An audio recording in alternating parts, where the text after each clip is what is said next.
ficar bem informado. Leia a Folha da Manhã. A diferença está na qualidade.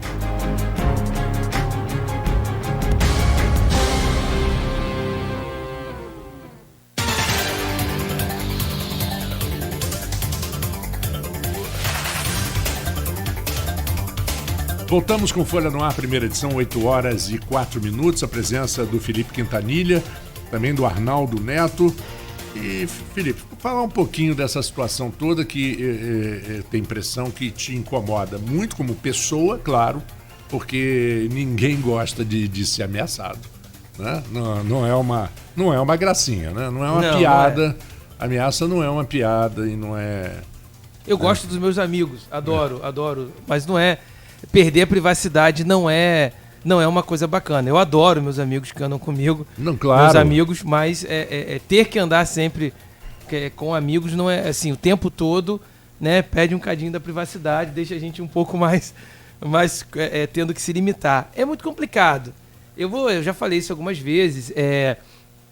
Eu tô distante das minhas filhas, estão em locais diferentes, eu tive que mudar de casa, né? Tinham pessoas que estavam próximas à minha casa monitorando.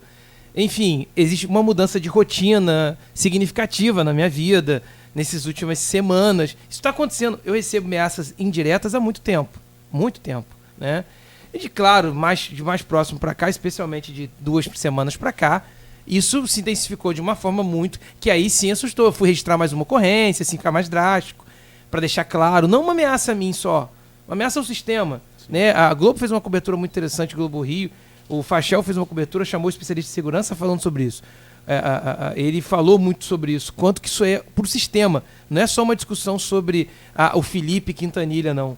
Isso está discutindo o poder concedente. Não, a gente, quando estava tratando sobre o seu caso aqui, Felipe, o Aloysio estava lembrando quando Macaé fez a mudança no sistema de transporte, que o secretário chegou a ser assassinado. Exatamente. Né? É um negócio sério, né? Muito tem precedente. sério. E como você falou, a Globo Rio fez a cobertura, eu saí para vir para cá na hora, comecei a assistir a matéria, mas saí para vir para cá, até comentei que eles estavam fazendo, e você tem casos em todo o estado. Isso é uma coisa, infelizmente, corriqueira nesse tipo de mudança. Exato, isso é uma questão de segurança pública, entende? Essas pessoas envolvidas lidam também, parte delas, a pequena parte, uma parte é pai de família, a pequena parte lida com o tráfico. Ok? Então, assim, não é legal isso. Então, a gente mudou uma estrutura de rotina. Porém, isso não muda... Teve uma pessoa que falou assim, normalmente quem faz essas ameaças escondidas, né? Ameaças sem... Veladas, normalmente são covardes. Mas esse aqui é o perigo. Porque geralmente quem fala, o cara que fica falando que faz, geralmente não faz. Mas o covarde é o contrário, é perigoso. Porque é o que não faz, que é quietinho, que ele supostamente não faria. Esse é o mais perigoso, concordo plenamente. Então, assim, foi preso o indivíduo que fez, tal, é um cidadão, eu vou considerar, ele é um fanfarrão, pediu desculpa na delegacia, enfim, né? Não dá para considerar.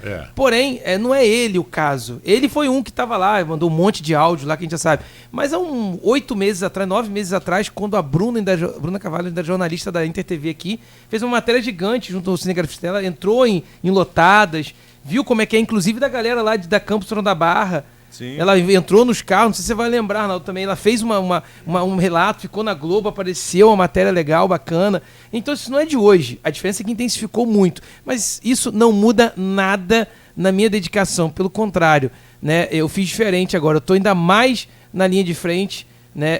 Literalmente, para que as pessoas possam entender que não é isso que vai parar o nosso projeto. O prefeito Rafael Diniz dá total confiança. E ele quer que a gente mude, determinou que a gente mude, ele está ali junto com a gente também na linha de frente, mais do que ele ninguém, né? Um abraço para meu amigo, irmão Rafael Diniz, que eu confio muito, prefeito que a cidade sempre deveria ter. Fico, claro, torcendo para que a gente tenha dias melhores de grana, obviamente, que os recursos do município melhorem, mas prefeito que tinha que estar nessa hora, eu não posso deixar de dizer isso. Então, nos dá todo o apoio para que esse projeto aconteça. Entende? Então, assim, a gente está na linha de frente. A gente, claro, não vai... Eu usei essa expressão, o pessoal deu risada. Eu não vou dar mole para Kojak, como diziam os mais antigos. Não vou dar mole para Kojak, obviamente, né? Mas também não vou deixar de fazer o que eu tenho que fazer para mudar e transformar o transporte da cidade. Felipe, eu vou voltar aqui um assunto. Que quem levantou foi o Leonardo Arueira, sempre está acompanhando a gente aqui na Folha FM. Muito importante a pergunta. Um abraço, Leonardo, um abraço. A questão do táxi lotação, né? Algumas cidades utilizam esse serviço, táxi lotação. A última vez que eu vi, acho que foi em Minas, acho que foi em Ouro Preto, e lá é super normal táxi lotação. Pelo menos na época que eu fui. É a corrida compartilhada. Isso. E ele está perguntando, o secretário seria a favor do táxi utilizar o serviço de lotação e como ele se propõe a coibir a prática que está cada dia mais corriqueira com pontos específicos na 28 de março e visivelmente próximo ao Campus Shopping. Ou seja, ele já aponta aqui que existe problema e onde esse problema acontece. Seria necessário algum tipo de denúncia formal? O que seria preciso? Está ficando feio o taxista já dizendo ser protegido ou feito vistas grossas. Excelente pergunta. A gente já prendeu 2 veículos, inclusive, na 28 de março. Especificamente... próximo ao Turf, ali naquela região. Eu acho, Leonardo, definitivamente que não existe a hipótese de táxi fazendo lotação. Táxi é um serviço contratado pelo passageiro. O passageiro olha o táxi, vai até o táxi no ponto, ou ele dá sinal que ele pode o táxi com o táxi em movimento. Não existe hipótese de táxi fazer lotação. Eu não concordo, não admito táxi fazer lotação em hipótese alguma. E sempre que a gente tem denúncia, a gente prende, ok? É o costumeiro, não tem proteção, não tem A, B, C, não tem ninguém. Táxi não pode fazer lotada, não existe essa hipótese. Inclusive, quando da implantação do sistema, eu comuniquei formalmente ao Conselho de Taxista, que é um grupo de taxistas que faz a interlocução com o MTT, que era inclusive para comunicar a todos os taxistas que se a gente flagrasse durante o período de transição, que obviamente em alguns pontos ele havia aglomeração de pessoas, táxi fazendo esse serviço, eles iam ser apreendidos imediatamente. Não pode, não deve e não pode acontecer, ok? Existe uma diferença da chamada corrida compartilhada. Nada impede de 3 pessoas irem até um ponto de táxi e pegarem o mesmo táxi. Não há qualquer vedação legal. Você pode sair daqui junto. Eu e Arnaldo, por exemplo, vamos descer a escada. Pô, Arnaldo, você vai para onde, Pininho? Pô, vamos rachar um táxi. Isso não há de nenhuma ilegalidade. Mas aí, nisso. Felipe... Você vai até o ponto, pega o táxi no ponto, liga o taxímetro e chegar ao final você divide a corrida. Isso é uma outra coisa. Mas aí como você, por exemplo, se houver uma blitz, como é que você identifica? Então, existem vários aspectos para identificar. Por exemplo, geralmente com a lotada, ele não liga o taxímetro ou liga para disfarçar. Então ele já cobrou um preço fixo. Então, os nossos fiscais são muito espertos quanto a isso. Eles rapidamente fazem perguntas aos usuários que se identificam na hora. Quando o usuário fala do preço fixo, já era. Não me cobrou 3 reais, já era. Então não tem como saber, a viagem não terminou, como é que você sabe que você vai pagar preço fixo de 3 reais? Então tem algumas características na abordagem que os nossos fiscais já sabem flagrar rapidamente que não é uma corrida compartilhada. Porque a corrida compartilhada ele não sabe quando vai pagar. E olha, nossos fiscais nesses aspectos são muito espertos. A gente tem um grupo de fiscais muito bons, tanto para lotada quanto para táxi que faz lotada. O pessoal sabe. E eles identificam. Você sabe a característica, você sabe quando, por exemplo, o taxista dá demonstrações. É difícil o cara conseguir ter a frieza de compartilhar. E dificilmente você entope um carro numa corrida convencional. Agora, é um outro ponto interessante, Felipe. Lotadas. Ontem mesmo... a gente estava ouvindo relatos, algumas pessoas ligando para a gente na redação, de que ainda acontece serviço de lotado no município. Diminuiu muito. Mas ainda acontece? Como que está a fiscalização disso? E são pontos específicos a priori, né? Então, deixa eu te falar, Arnaldo, olha só. Eu posso te falar que reduziu mais de 90% nos últimos 8 meses em termos de lotada. Reduziu, todo mundo sabe disso, reduziu drasticamente. Ainda alguns permanecem. Muitos já migraram para o transporte por aplicativo, aí já não tem problema nenhum. O cara tem o aplicativo, cria o seu próprio aplicativo, aí é outra coisa, ok? Contratado previamente, não tem como qualquer problema. Mas a lotada com carro pequeno é muito complicado de você banir completamente. Porque diferente do táxi que você pode abordar por ser fiscalização, você não pode sair abordando sem nenhuma característica um veículo comum. Você precisa de uma denúncia, de uma formal. Um fiscal precisa comunicar com o outro da placa. Por exemplo, vou dar um exemplo prático ontem. Estávamos nós ontem na rodoviária Roberto Silveira, 10 para as 11, não era cedo ainda, 11 horas foi depois. 8 horas da noite. 8 horas da noite, tinha uma pequena fila de 10 pessoas para o Farol. O ônibus estava chegando em 5 minutos, a gente acompanhando pelo aplicativo. O pessoal chegou.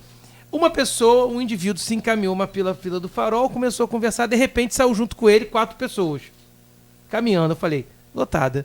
pedi pro pessoal seguir para ver qual era a placa do veículo. Então o pessoal seguiu, olhou a placa do veículo, identificou o veículo, aí sim a gente passou para fiscalização, que foi atrás do veículo para poder coibir a lotada. Era um veículo CrossFox, ou seja, em que circunstância a fiscalização pararia esse veículo normalmente? Então, o controle sobre a lotada é mais difícil, mas, na minha opinião, ela morre com a regularidade do sistema. Exemplo, as pessoas que estavam no ponto, que não foram com a lotada, que viram a lotada saindo, quando o ônibus chegou, pensaram assim, rapaz, ela se arriscou na lotada, o ônibus chegou agora. Essas pessoas não vão na lotada depois. Mas isso é um resgate. Sistema de transporte é resgate de credibilidade. Eu sempre disse isso e repito. O principal desafio do nosso projeto é resgatar a credibilidade e confiança no transporte coletivo da cidade. Quando a gente resgata a confiança e credibilidade, esquece. A lotada vai embora, ela perde espaço. Só vai ficar mesmo para aquelas pessoas que não dão valor à sua própria vida. Porque, gente, a lotada não tem qualquer... A gente já teve diversos casos de acidente aqui. Não tem a pessoa, gente lotada é um risco total, você não sabe com quem você está andando. Olha o risco de ser uma pessoa, de ser um criminoso. Gente, não, isso pelo aí amor não há de Deus, dúvida. não dá. Eu fui parado numa blitz da MTT. Eu fui parado, estava com meus 2 filhos e a namorada de um deles. E ele me acusou de lotado. Me acusou de lotado. E eu falei, eu queria mostrar a identidade dos meus filhos, ele não me permitiu. Você acredita nisso? Ele falou, não quero ver nada não. Eu falei, não, você vai ver sim, porque eles são meus filhos. E um outro rapaz Mas olha como é que é veio... difícil. Mas olha como é que é difícil. Arnaldo perguntou assim, como que a gente coíbe a fiscalização? A abordagem precisa ser feita, mas não pode abordar sem um mínimo de suspeita. É claro que a gente tem características, mas até a característica de veículo mudou. Eles estão utilizando carro comum, CrossFox. Quando que a gente vai um CrossFox achando que se fosse uma Meriva, uma Zafira, aí tem muita gente dizendo, eu não posso ter mais Zafira, mas não é isso, gente. É porque é um carro mais largo. E aí as pessoas... Cabe mais gente. Cabe mais mala, entendeu? Enfim, mas é muito difícil. Mas está funcionando muito bem. Nossa fiscalização está na rua, muita gente de fiscalização na rua, rodando em todos os pontos, até de maneira disfarçada, com monitoramento nas câmeras, para poder a gente em tempo real acompanhar. Serviço tem que ser de inteligência, não tem jeito. Chegou uma pergunta aqui agora do Gilcimar Toledo, perguntando quanto aos ônibus, pneus carecas e faltando pedaços de traseira, por que a fiscalização não tira esses ônibus irregulares de circulação? Então, muito importante em relação a essa pergunta, 2 pontos que eu gostaria de colocar. Eu não estou conseguindo ver as outras perguntas anteriores aqui que eu vi. Vamos lá. São mais comentários do que perguntas. Vamos lá. Eu tenho trabalhado imensamente para isso, Arnaldo. Eu não concordo em hipótese alguma de a gente ter veículos assim. Mas nós estamos retomando o sistema. Essas dificuldades nós temos que enfrentar. Quando a gente pega um veículo desse, a gente manda recolher para a garagem para substituir. Só que são 200 e tantos veículos rodando simultaneamente. E a gente está trabalhando porque eles estejam na rua. A gente espera, em curtíssimo prazo, banir completamente essa prática aqui na cidade. Felipe, vou jogar um pouquinho na questão, na questão das vans. Na semana passada teve aquela manifestação, né, que aconteceu, saiu aqui do Cais da Lapa, daqui foi para a prefeitura. Arnaldo, concordo, Bruno Santana mandou um comentário. Eu não vi o seu comentário anterior. Eu também Bruno. Não achei o dele anterior, por isso que eu não entrei. Tá parecendo que você está continuando, mas eu concordo com você, Bruno. A infinita maioria dos profissionais que atuavam no CETAMP e que ganharam a licitação, e que também alguns que perderam, infelizmente, são pessoas de bem, pais de família, mães de família, e tem meu total respeito, assim como pelo Bruno e a Claudenilda, que são de uma cooperativa, o Ricardo, que é de uma outra cooperativa, o Ricardo Cardoso, o Márcio, da cooperativa de Goitacazes, a Rosana, da cooperativa do Farol, a Patrícia também, que atuava no sistema, não atua, me parece que não atua mais. Eu tenho um profundo respeito e admiração por vários desses profissionais que atuam de uma maneira muito técnica, são profissionais de bem. É uma minoria que, infelizmente, é vinculada ao tráfico, pessoas que não fazem respeito, que não respeitam nada. Concordo, Bruno, tem regras sim, mas infelizmente uma minoria desrespeita e não faz. A infinita maioria são pessoas de bem, pais de família. Concordo plenamente. Desculpa, Arnaldo, só porque... Não, eu não entrei no comentário do Bruno, porque eu não estou achando o anterior. Eu também não. Não estou achando aqui o anterior. Não. Peço até desculpa aí, por isso que eu não abordei o comentário dele. Mas falando sobre vans ainda, como que você viu aquela manifestação? Parece ter um viés político ali também? Assim, eu fiquei me perguntando sobre isso, Arnaldo. Existe o seguinte, existe um grupo de pessoas, foram 351 participantes da licitação. 272 ganharam, 79 perderam. A regra era clara para todo mundo. Tem muita gente, o pessoal fez denúncia, entrou com ação judicial, o juiz não deu liminato, agora vai julgar o mérito. Fizeram denúncia no Ministério Público, o Ministério Público vai apurar. É normal num processo desse ter isso. Eu tenho absolutamente tranquilidade e certeza que esse processo foi discutido um ano inteiro com as pessoas, 10 audiências públicas, o processo foi todo transparente, apesar de algumas pessoas disserem que não. Enfim, aí quando eu tenho relatos, Arnaldo, eu vou te mandar para você ter, se você quiser depois divulgar, onde as pessoas desse grupo que organizaram a manifestação dizem claramente, vamos procurar fulano, beltrano e ciclano que são da oposição. Vamos procurar a oposição, porque eles vão nos ajudar a fazer barulho. Então, sim, tem uma conotação. A manifestação em si foi muito ordeira. A Polícia Militar, um salve enorme. Comandante Biapina, meu muito obrigado por tudo que o senhor tem feito pela nossa cidade, especialmente nas últimas semanas em relação. Quando eu fui ameaçado, ele no mesmo dia me ligou que a polícia estava monitorando o indivíduo, toda a polícia militar, aí o pessoal do CPA, do comandante Volmer, coronel Volmer, também, mas o comandante Biapina e também ao Aredes também, que no dia seguinte nos ajudou muito no dia da manifestação. A polícia militar está brilhantemente atuando nas ruas, um salve enorme para eles, para que uma atuação brilhante. E graças a isso nós tivemos uma manifestação ordeira. Eles acompanharam, foi uma carreata, na verdade. Parava 5 minutos em frente a algum lugar, rapidamente a polícia, pessoal, vamos seguir em frente. Não tem de ficar obstruindo via, nada disso. A manifestação saiu da Beira Rio, foi até a prefeitura, ficou uns minutos na prefeitura, transitou até o MTT, ficou uns minutos no MTT, transitou até o Ministério Público, ficou alguns minutos no Ministério Público e dispersou. Manifestações como essa a gente respeita plenamente, é um direito do cidadão. Cada um com seu quadrado, o indivíduo perdeu a licitação ou não está satisfeito com a licitação, faz parte. Não tem como agradar todo mundo. E lembrando que essa licitação e todo o sistema, ele foi desenhado para o usuário. Eu não estou pensando nem no empresário de ônibus, nem no permissionário de van. Eu respeito ambas as partes. Respeito ambas as partes. Mas eu estou olhando focado no passageiro. Esse sistema funciona para o passageiro. Que é o correto, né? Que é o correto. Que é o correto, cá entre Mas nós. tem, respondendo a sua pergunta, tem parte de uma conotação, obviamente. E esse negócio de a regra é clara, a gente pergunta assim, pode isso, Arnaldo? Não pode. É verdade, né? Mas, não podia deixar passar, é verdade. Não podia. Agora aqui, nos bastidores, muito se fala de uma certa pressão, inclusive, de vereadores da base, para que tivesse um relaxamento. Isso aconteceu ou não aconteceu? Poxa, isso foi um site nitidamente, não vou nem falar o nome para não dar ibope, um site, não dá nem para dizer que é um site. Não vou fazer nenhuma análise jornalística sobre isso, né? Vocês que são e trabalham há tanto tempo, né? Vocês entenderam o que eu estou falando. Um site colocou isso. É claro que é para jogar uma lenha na fogueira onde não tem. Nós estamos todos tranquilamente bem unidos no projeto. Esse projeto não é um projeto político. Mas é inegável que se o transporte for resolvido, dá um capital político ao governo. Isso é consequência, né? Arnaldo. Justamente. Isso é consequência. Concordo com você. Espero que tenhamos essa consequência, mas não é o nosso foco. Nosso foco é resolver um problema, ok? É resolver um problema do cidadão. Então, assim, essa questão eles estão jogando dentro da fogueira. É um desespero também, porque tá vendo que tá funcionando, na parte da cidade funcionando bem. Hoje, até agora, ninguém tá falando nada da Baixada. Pena que nem todos os meios de comunicação cobriram, também não cobrir 2 dias seguidos. A gente sabe que a pauta não dá no jornalismo, não dá. Ou surgiu algum factual desse aí, como você sempre fala, que mudou completamente a conjuntura do jornalismo, ou não dá para ter 2 matérias seguidas, senão fica chato. Televisão é dinamismo, jornal é dinamismo, né? Então não dá para fazer. Mas eu tenho tranquilidade, não existe essa história não, né? Esquece, não tem essa divisão, não tem gente, não tem fogo amigo. Eles estão querendo plantar isso, mas não tem.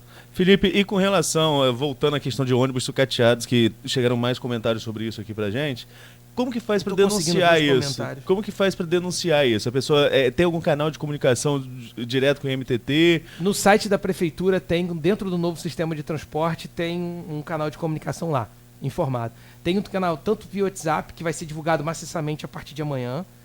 A gente não tinha como fazer isso nesses primeiros 3 dias. Vai ser divulgado maciçamente amanhã. Um canal de WhatsApp, né? para poder a gente ter... Porque todo mundo está usando o WhatsApp hoje. Sim. Ninguém liga mais, né? Então é o canal de WhatsApp direto para reclamação de todo o sistema. Mas tem lá os contatos do MTT, tanto por e-mail quanto por telefone, que podem ser feitas denúncias. Agora tem uma pergunta aqui do Maurício Batista. Em quanto tempo você acha que de fato o sistema vai funcionar quase 100%? Boa pergunta, Maurício Furel Batista. Olha só. O período de transição do sistema alimentador ele pode levar até 30 dias contados de ontem. Né? A publicação da homologação saiu sexta, conta o prazo a partir do primeiro dia útil, que foi ontem. Então, até 30 dias. Sendo que mais de 100 já assinaram o contrato sexta e ontem. Ou seja, para esses 100 são 15 de implantação. A parte do sistema alimentador. Aí você tem o início da operação em até 30 dias. Aí você tem um período de 30 a 60 dias de adaptação do sistema alimentador já funcionando. Ou seja, em 90 dias, a gente espera estar com o sistema tronco alimentado funcionando, com integração plena, com a questão da tarifa funcionando plenamente, tudo rodando redondo. E a gente já esboçando melhoras. Para que num prazo de 6 meses, ou seja, a gente feche o ano de 2019, com o sistema virando para 2020, com o sistema já em sua plenitude, para que a gente possa estar falando em 2020 em avanços, inclusive sobre renovação da frota de ônibus, padronização e até agora sim, com potencial de passageiros rodando, comercialização dos terminais de integração, publicidade, exploração de publicidade nesse sistema para reversão dessa grana, para que a gente possa ter melhoria em todos os pontos de ônibus, para que a gente possa agregar mais tecnologia. Por exemplo, nós vamos colocar o Wi-Fi em todos os veículos. Não vamos conseguir agora, mas a ideia é chegar até o final do ano para que tenha Wi-Fi nos veículos, todos os terminais também, para que a gente possa utilizar o aplicativo, as pessoas possam utilizar, para que a gente possa ter esse sistema.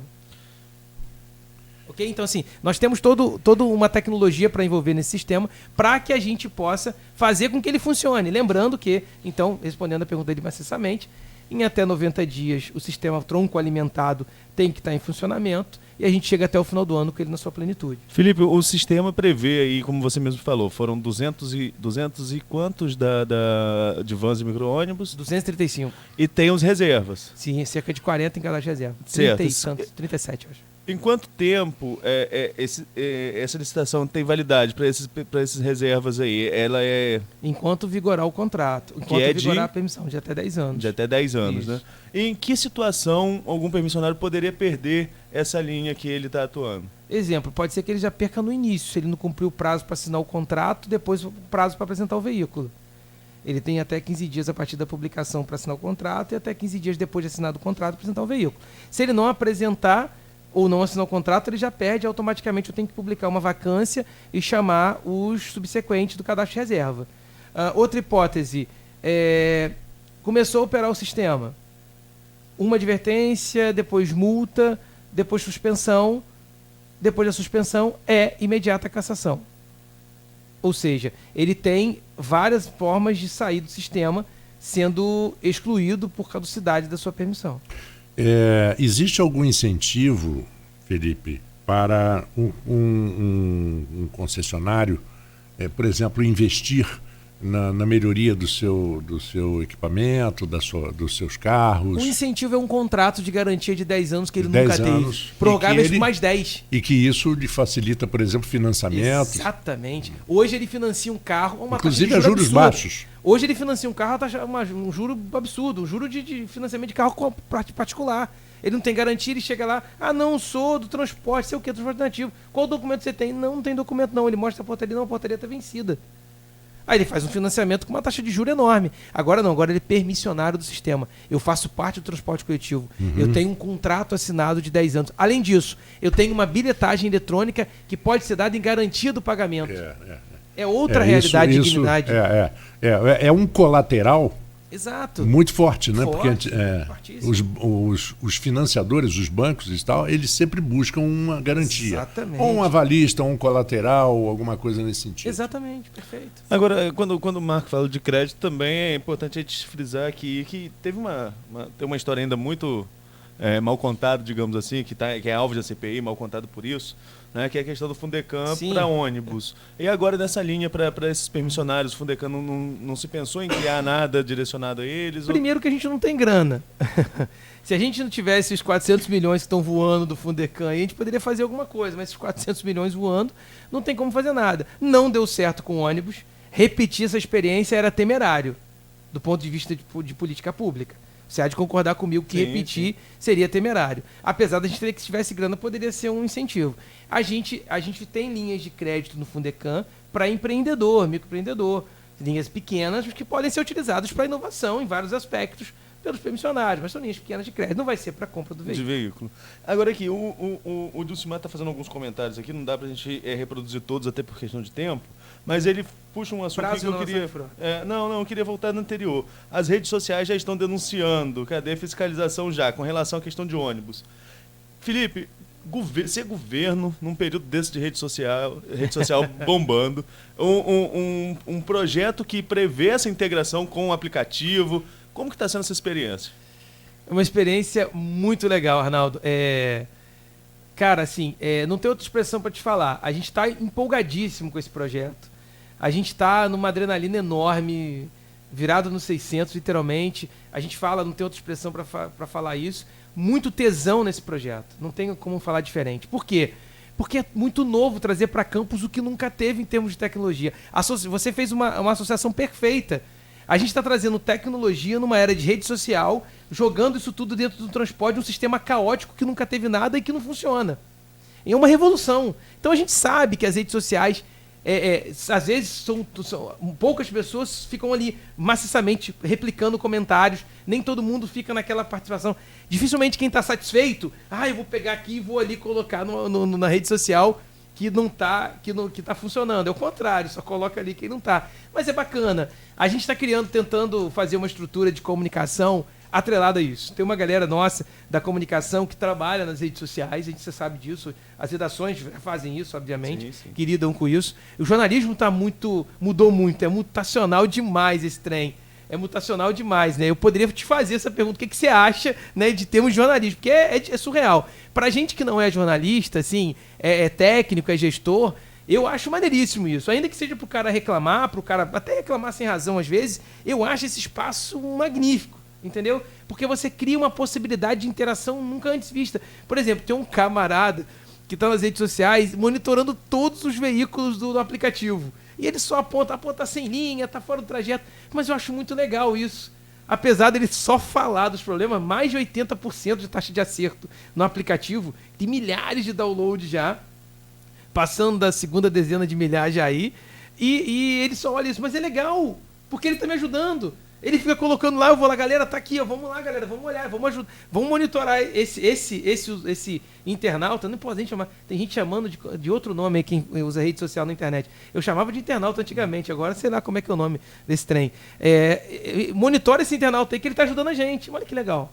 Então eu acho assim, estamos empolgadíssimos com isso e tentando fazer desse instrumento uma coisa legal.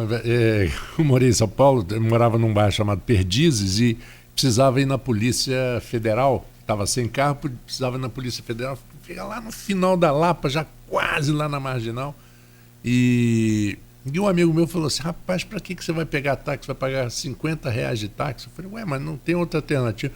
Claro que você tem, aqui no ponto, aqui na esquina da sua casa, passa um ônibus, número tal, olha como o morador já está habituado, como ele já vive o sistema. Olha, tem um número, o ônibus é 323, uma coisa assim, né? E você vai pegar e vai saltar em tal lugar e vai pegar um outro tal. E o negócio é tão integrado que você chega no ponto de ônibus, tem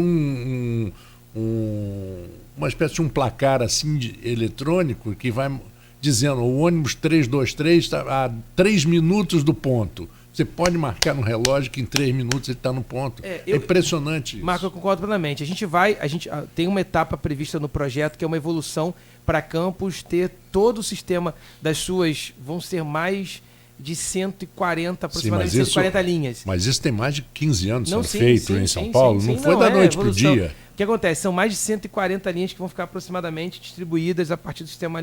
São 60 linhas do sistema alimentador e mais cerca de 60, 70 no sistema troncal da área central. Nós vamos evoluir para numeração só, para que todos tenham numeração, que é ideal para poder padronizar o sistema. Porque é mais fácil, inclusive... E o aplicativo já permite essa questão do tempo. A gente não colocou nessa versão tempo, porque a gente não tinha noção do impacto do trânsito, porque é muito difícil você prever se o seu ônibus está tantos minutos. Por causa do impacto de trânsito, isso tem que estar muito redondinho para funcionar. E importante nisso tudo, a gente tem total condição de conseguir o que São Paulo fez em 15 em 1, 2 anos. Porque nós temos uma cidade plana, nós temos uma cidade que tem características geográficas que permitem isso e o sistema permite isso. E só para responder a Dilcimar Toledo, eu entendi sua pergunta. O tempo de renovação da frota das empresas de ônibus é previsto no edital de licitação e do contrato delas. A partir de agora, que a gente conseguiu dar condições, porque desde que eles assinaram o contrato em 2014, nunca foi dado a eles as condições previstas, que era a exclusividade da linha dele. Ele sempre teve linha concomitante de van. Agora que ele tem exclusividade das linhas dele, começa a contar o prazo de renovação de frota. A gente já vai, a partir de janeiro de 2020, cobrar a renovação de frota. Tá bom, Dilcimar? Só para responder o seu comentário. Em relação ao Maurício, fez um comentário importante também. Hoje foi profissionalizado os donos de van e dando respaldo jurídico. É isso. Essa é a ideia do respaldo jurídico para que eles possam ter condição de trabalhar. Arnaldo, última pergunta para o Felipe. Eu acho que a pergunta principal é essa questão de tempo, né? Eu acho que o usuário tem pressa, porque a gente coloca aqui várias informações, várias, mas nada é tanto quanto a realidade da menina que estava dizendo ali, a Janaína, que disse que estava 25 minutos esperando o ônibus para o Parque Aurora e o Felipe falou que ia colocar isso para ser fiscalizado, né? Isso. Agora, com toda essa mudança, Felipe, como fazer... essa equação que é muito complicada para mim. A gente está passando um momento muito difícil no município, inclusive com contingenciamento que foi anunciado na sexta-feira passada. Né? Saiu em Diário Oficial, isso também é uma repercussão extremamente negativa para o governo. Agora, quando a gente coloca aqui um novo modelo de transporte, inclusive com o município arcando com esse valor, e você me diz que isso não vai vir da fonte de royalties. Sim. De onde que vem? Nós temos diversos recursos que podem ser destinados ao transporte, Arnaldo. Nós temos a parte do imposto sobre combustível, que vem a CID, uma pequena parte, mas vem para o município. Nós temos parte do IPVA, que vem para o município, especificamente, mais a receita do próprio IMTT, que a gente pode aplicar e reverter no transporte coletivo. A receita do IMTT que vem de? Vem de vários serviços de transporte. Do próprio serviço de transporte.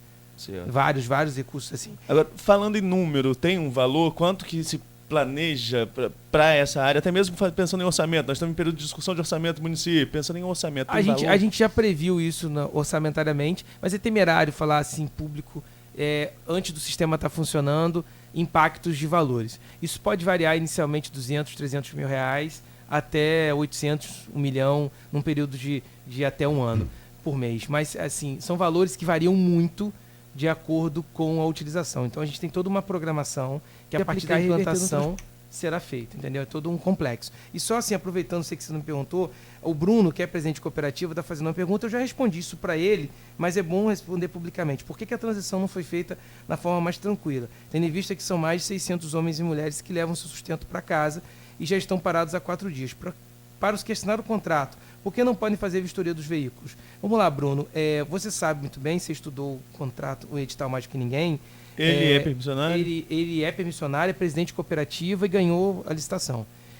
Bruno, é essencial o acordo operacional para que possa iniciar os serviços, ok? O que vai acontecer essa semana. Se um setor já tivesse se reunido espontaneamente e me afirmado o acordo, quem é o responsável pela área, mas como eu sei que isso vai ser mais complicado, eu mesmo vou tentar reunir vocês para acelerar esse processo. Mas não tem como se fazer, Bruno, eu vou explicar, já te expliquei isso, fazer todo esse processo de ressignificação, como eu sempre uso essa expressão que você gosta muito, numa casa onde você olha, como eu comecei, você começa uma reforma, detecta que os alicerces estão ruins. Não tem outra alternativa, você tem que demolir a casa e refazer os alicerces. É o que a gente está fazendo com o sistema de transporte. Não tem como migrar um transporte alternativo sem profissionalização para o sistema alimentador. Você tem que extinguir um e dar o prazo para que as pessoas se adaptem aos seus veículos, à sua estrutura, o seu pensamento. Você estava presente na reunião que eu fiz com parte de quem assinou o contrato, que muitos sequer conhecem a linha que vão rodar. Tem que rodar a linha, tem que fazer o estudo de caso, tem que ir para lá rodar, entender o perfil. Como é que faz esse dever de casa se continua rodando? Não vai fazer esse dever de casa. Entendeu, Bruno? Só para que você possa entender. Dilcimar, a gente vistoriou os carros sim, né? Nas madrugadas. Mas, infelizmente, casos acontecem. Às vezes nem todos a gente conseguiu, são mais de 200. Mas eu entendo sua reclamação, concordo com você, concordo com você que não pode permitir que os carros estejam nesse estado. estamos trabalhando nisso, só me cabe pedir desculpa a quem quem andou no veículo que estava no estado de conservação ruim. Estamos trabalhando para retirá-lo de circulação, mas a grande maioria está em condições boas e nós estamos funcionando plenamente em todo o sistema. Desculpa. Nada, tranquilo.